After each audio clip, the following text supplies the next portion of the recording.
Hello, Sunday Seminary Online. Welcome back. Today we are going to shift from Elijah and the stories of Elijah to the stories of Elisha. Now they sound pretty similar, don't they? Elijah and Elisha, but their names are actually quite different. They both start with Eli, right? So Elijah and Elisha. El means God in Hebrew, and Eli means my God. So both of their names start with that phrase, my God. But the way they end is actually quite telling about who they are. So Elijah is Eliyahu in Hebrew, which means my God is Yahu, or that's a short form for Yahweh, just like Yah is a short form for Yahweh. Like at the end of Hallelujah. Hallelujah means praise in Hebrew. So Hallelujah means praise Yah, praise Yahweh. So that's the name of Israel's God.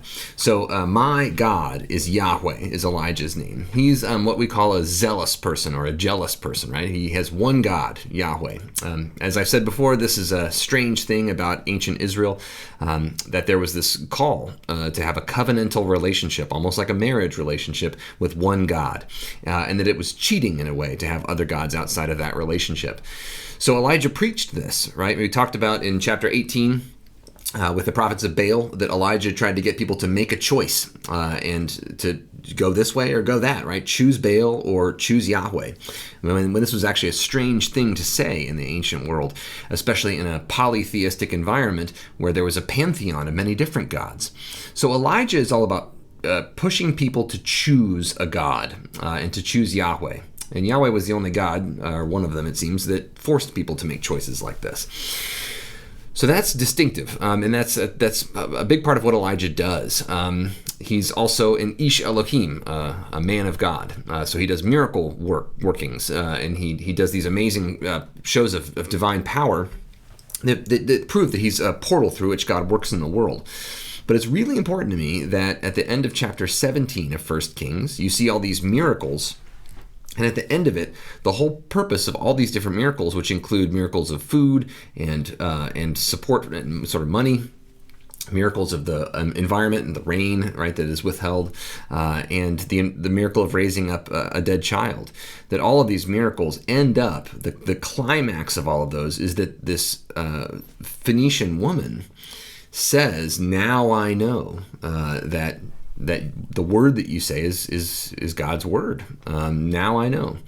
So this kind of revelation of knowledge, this is the key. Kind of, I think of Elijah as like a person who preaches through both words and through deeds, and is trying to get people to have an enormous breakthrough in how they see the world. So that's how Eliyahu kind of works for me, or Elijah. Elisha is different. His beginning of his name is the same, Eli, which means my God, but his name is Eli Yeshua, Eli Yasha. So his name really means my God is salvation. My God saves. This is the verb yasha, to save, is the same verb through which the name Yeshua emerges, and that's the name that we now understand as Jesus, right? We say it as Jesus because it got translated into several different languages, into Greek and then into Latin and then into English, and we get it as Jesus, but really it's Yeshua, which you can also get Joshua from that name as well. Yehoshua, those are all kind of related from that same verb, yasha, which means to save. So all to say that my God is salvation, or my God saves, is Elisha's name. Whereas Elijah is really about preaching to people, trying to get them to see the miracles, but also these miracles are teaching miracles in some way. They get people to understand something and to experience something, but also to have this kind of moment of conviction and transformation that involves really their faith being directed at one God. Elisha is much less interested in the issue of like the covenant and being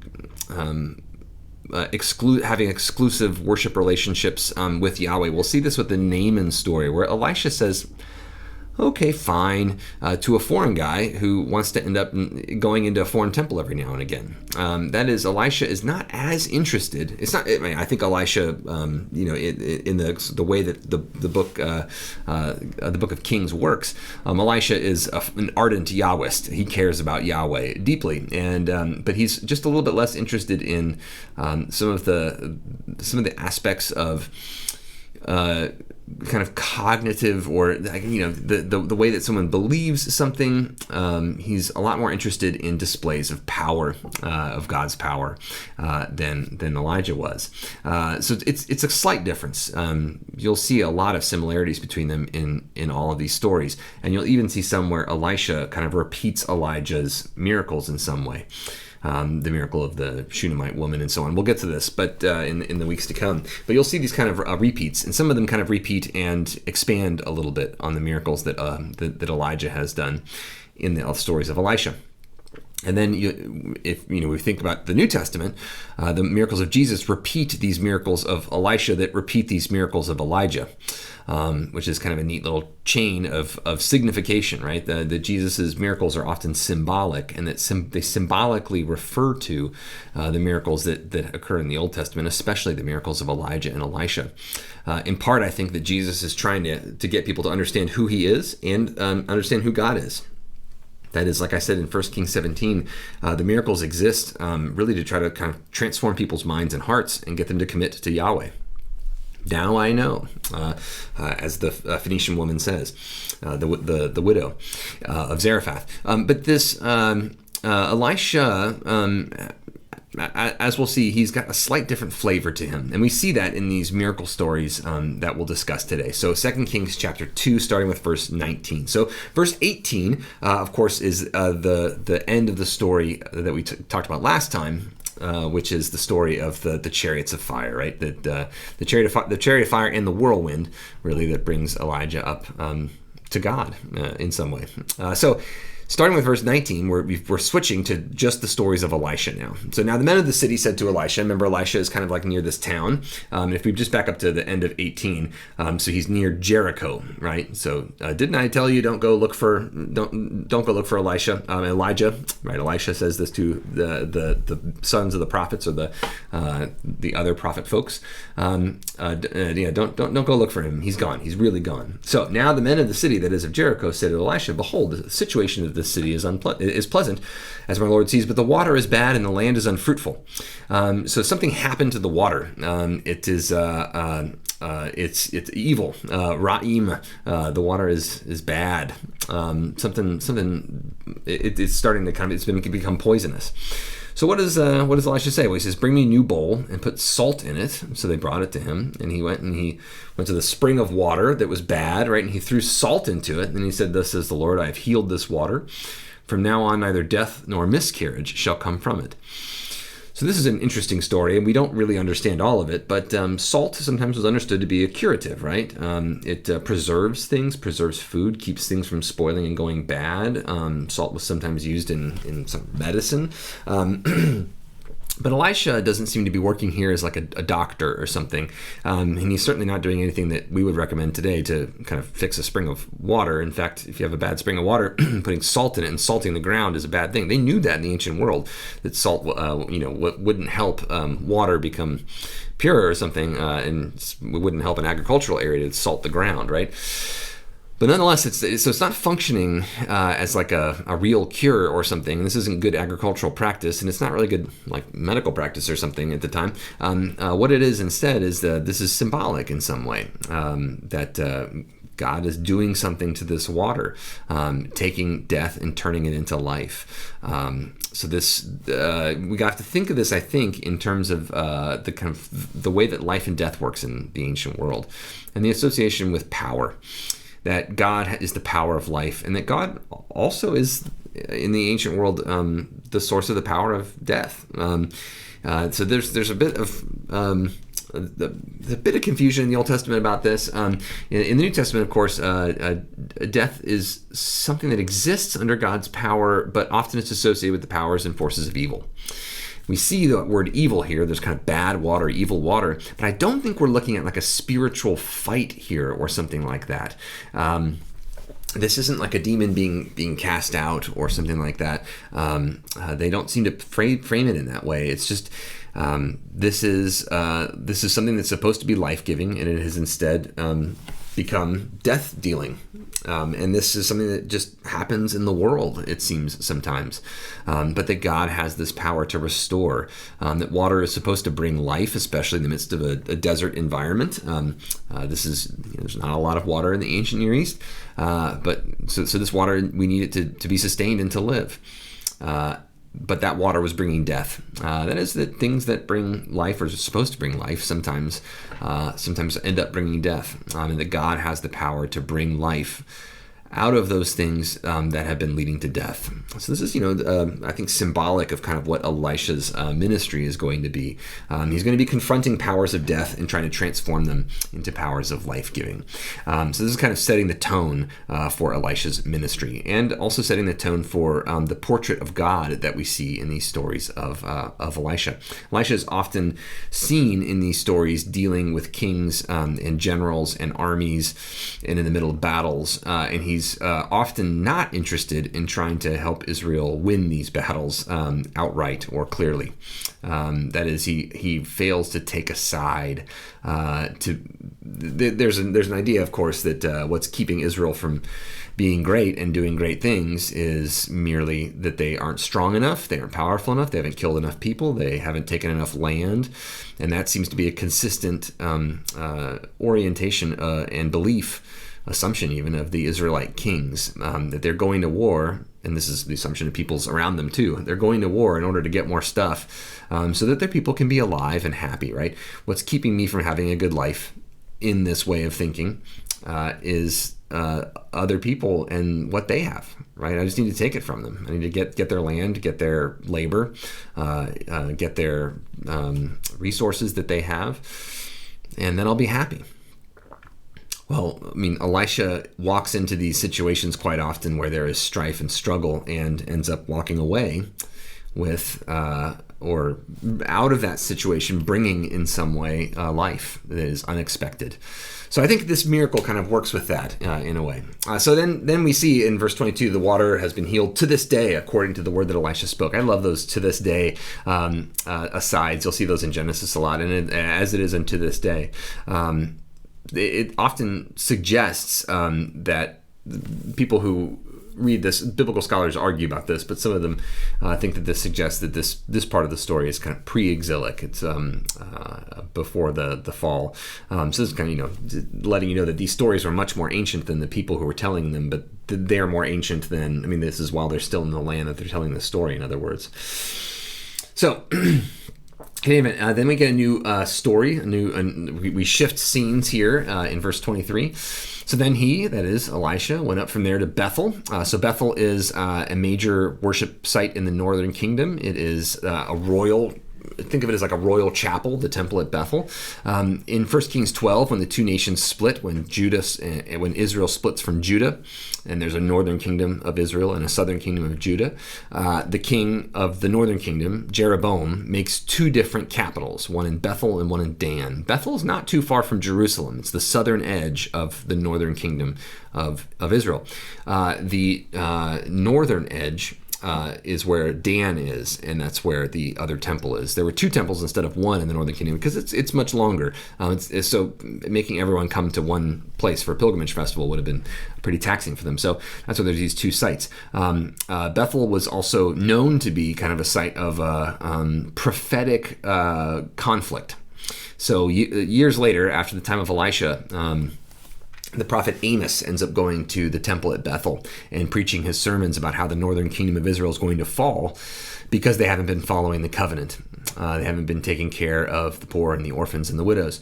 You can read about this in the book of Amos, but in chapter 7, there's a little narrative section, a little prose section that tells the story of Amos's fight with Amaziah, the high priest who is at Bethel. And Amos's words, his preaching, is taken as treason because he says that the northern kingdom has been doing evil things, and this is the royal chapel. So that's you're saying bad things about the king then, and you're not supposed to say bad things about the king there. So in any event, Bethel is a site of royal power. And it's even more ancient than that. Also a site where Jacob founds it. This is where Jacob has the stone for a pillow that he lays on in Genesis. And he has that vision of the ladder up to heaven. And the angels ascending and descending on it. And he wakes up. And then he founds the city of Bethel. Bethel is the house of Ale. That's what it means. Beit. Beth means house in Hebrew, and then El means God. So Bethel has all these kind of, it's associated with Jacob. It's associated with kind of an ancient apparition where God appeared. It's also associated with the king now and with a prophetic conflict. So he went up there to Bethel, and while he was going up in the way, some small boys came out of the city and jeered at him, saying, "Go up, you bald head! Go up, you bald head!" Okay, and then he turned around, and when he saw them, he cursed them in the name of the Lord. And 2 she-bears came out of the woods and tore 42 of the boys, or of the youth. From there he went to Mount Carmel, and from there he returned to Samaria, period. So what do we do with this story? It's a pretty strange one, and a bit unsettling too, if you ask me. Why is the prophet caring about these small boys jeering at him? And why in the world would he curse them? And then why would 2 bears come out of the woods and rip up 42 of the boys? First of all, how many boys are there? I mean, this is a bit of a strange situation. And why would this one be paired with the story that comes just before it, where he's throwing salt into a pool of water and making it healthy again? So, I'm not going to justify the ethics of this story. That is, I'm not going to tell you that it's okay that 42 kids died. But this story is symbolic of something, just like the story before it. And if you think of these two as kind of like a pair of stories that introduce Elisha and frame his ministry in a way. I mean, if you can call this ministry. But they introduce something. They both introduce something important about him. He is looking out for people who are in positions where the death is trying to overwhelm them, and he tries to help them. Tries to bring life out of death. And then also, Elisha is dangerous. That there is something about kind of God's danger. There are those stories throughout the Bible. They're really unsettling to me still. Stories about, say, Uzzah touching the Ark of the Covenant, trying to hold it up as it stumbles a bit, and there's the Ark of the Covenant's in danger of touching the ground in the book of 1 Samuel. And he reaches up and he steadies the Ark with his hand, and he dies for it. Other stories about, like in Leviticus, Aaron's 2 sons, Nadab and Abihu, in Leviticus chapter 10, they offer strange fire on the altar, and the idea there is that they're basically messing around and burning strange, they're offering sacrifices to be funny or in a strange way, and they are consumed with fire.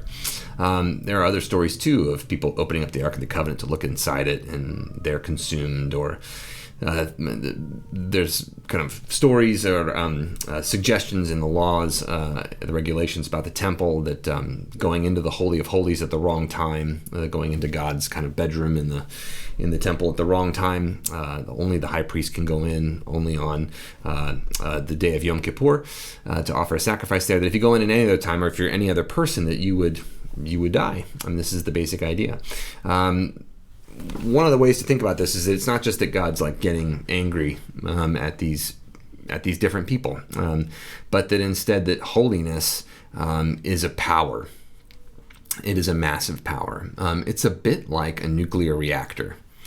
So if you think about the conception of God's glory, God's power, God's holiness, and the word holy just means kind of being set aside. The word glory is actually the word that means weighty, heavy in ancient Hebrew. That's the word that means glorious. And it means importance, right? Something that's like really of great substance, of great heaviness, great weight, right? Something that's terribly important. But that also comes with power. So a terribly important person in the ancient world or the modern world has power, right? But they imagined that power wasn't metaphorical. They imagined that it was real, especially God's power, that God's holiness, God's being set apart, different from the world, was a source of energy and power. And this is why they wanted God to be in the temple near them, that there was this spiritual power that exuded from God, but also that power was dangerous, which is why they had to have priests, people who knew the rules and regulations and were able to keep things safe. So think about God's presence being in the midst of the people as being terribly dangerous. I mean, not that God, it's not that God is upset with people for coming near God. There's that thing in the Old Testament, you've heard it, people can't look at God and live, right? Moses, right, has to be hidden in the cleft of the rock in Exodus 33 and 34 in order to survive when God's glory goes by, right? And then Moses can only look out at the tail end of God's glory.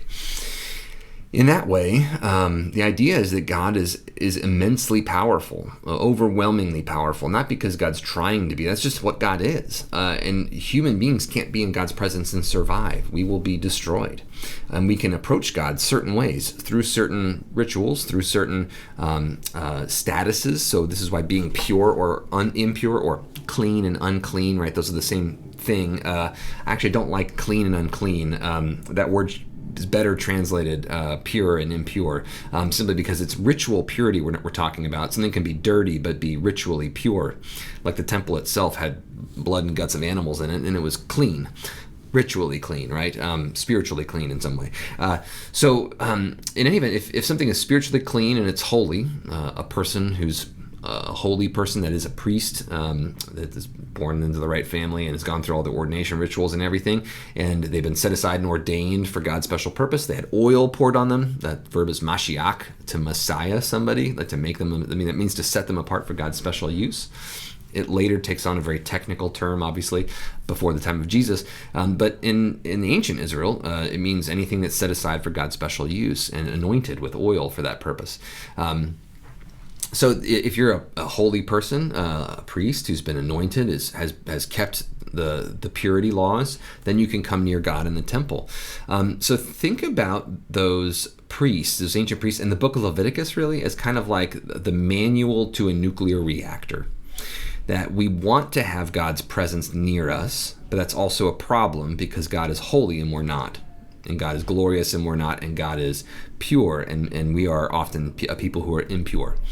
So how do we have a holy, perfect, and amazingly powerful, and so much so that power overflows God? How do we have that God near us and with us and among us without us being torn apart by that God's power? I mean, it's not that God's mad at these people who get destroyed for being in God's presence. It's that's what happens. Like if I jump into a nuclear reactor, I'm going to die. Whether or not the nuclear reactor's not mad at me, right? It's not the radiation is not trying to hurt me. That's what happens to my body when I get near something that's that powerful.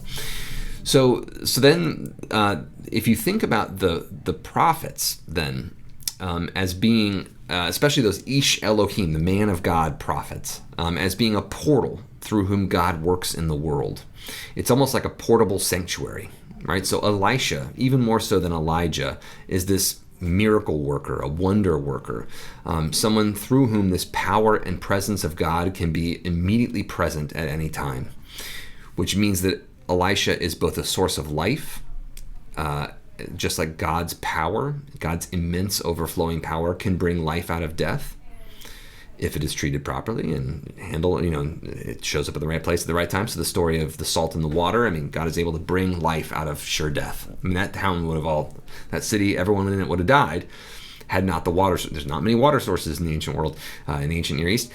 So without that water source, they would have died. But now they can all live. So that's God's power. But also, if you treat the things of God or the people through whom God works in the world with complete disrespect, it's not that God is necessarily mad at them, but it's that this is what happens.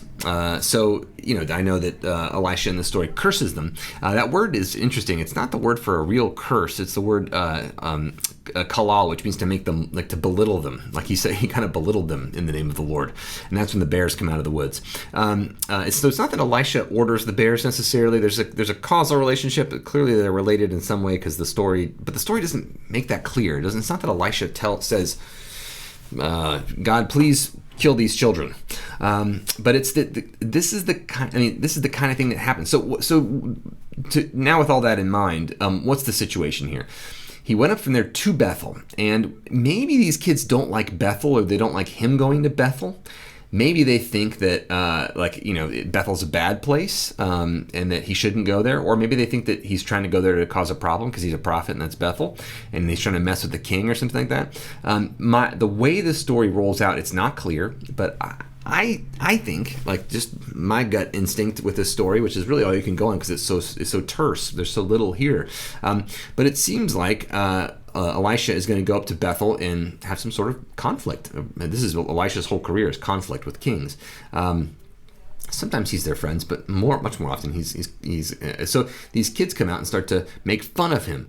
Hey, yeah, why don't you go up and try to take on the king, you idiot, you bald head, like this. These are they're mocking him. So they don't take him seriously.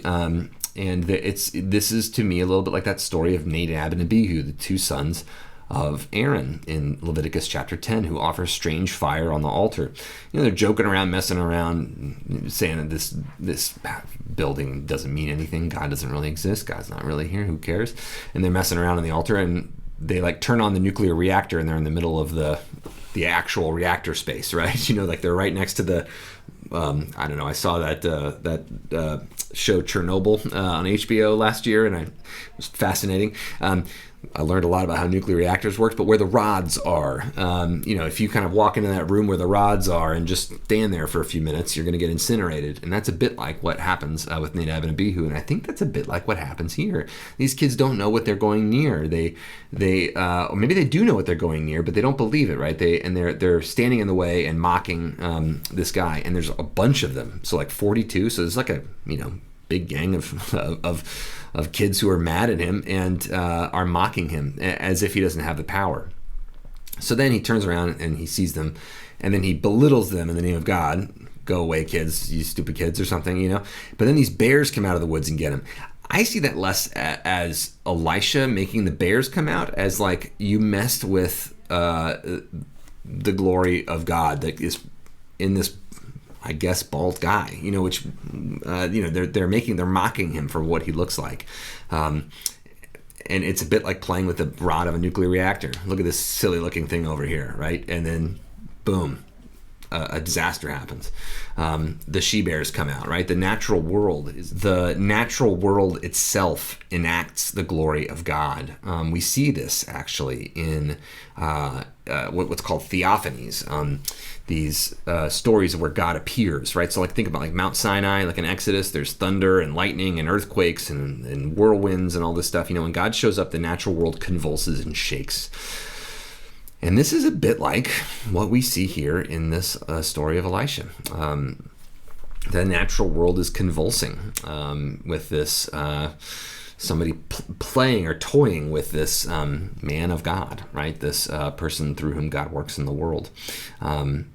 Like a tiny little nuclear reactor that's what Elisha is. But instead of nuclear power, it's divine power that is walking through the world. A bit like in that C.S. Lewis book, Lion, the Witch, and the Wardrobe, and the main hero of the story is Aslan the lion, right? A stand-in for God. And at one point, one of the characters says, well, it's a lion. Is the lion good? Is the lion nice, or something like that? Is the lion nice? And no, he's not nice, but he's good, is the response. So that is to say that God's not tame. God's not our pet.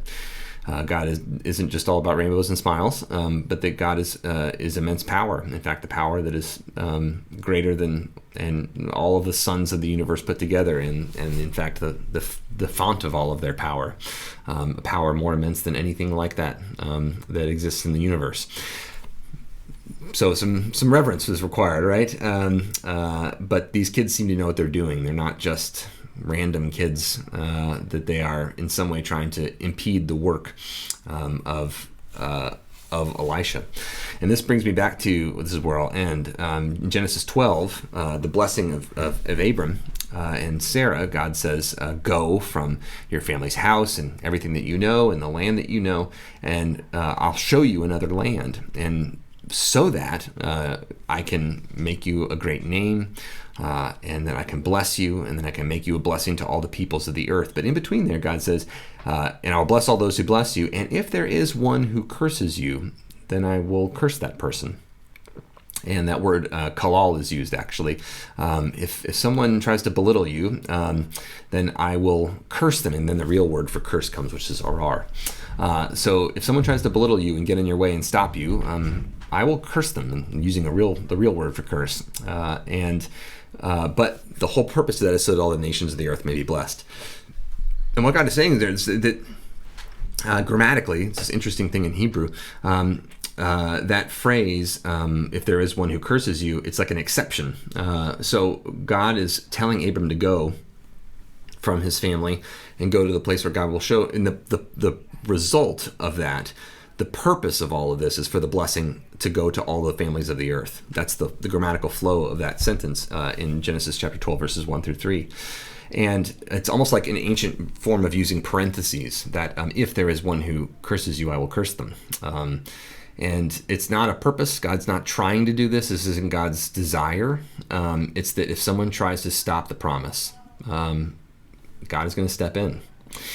So I'm not trying to say it's okay for God to use violence, or that this story is happy in some way. I don't think that this is kind of God's purpose or desire. But also, if these 42 kids are going to try to kill Elisha and stop his ministry, God's going to step in some way.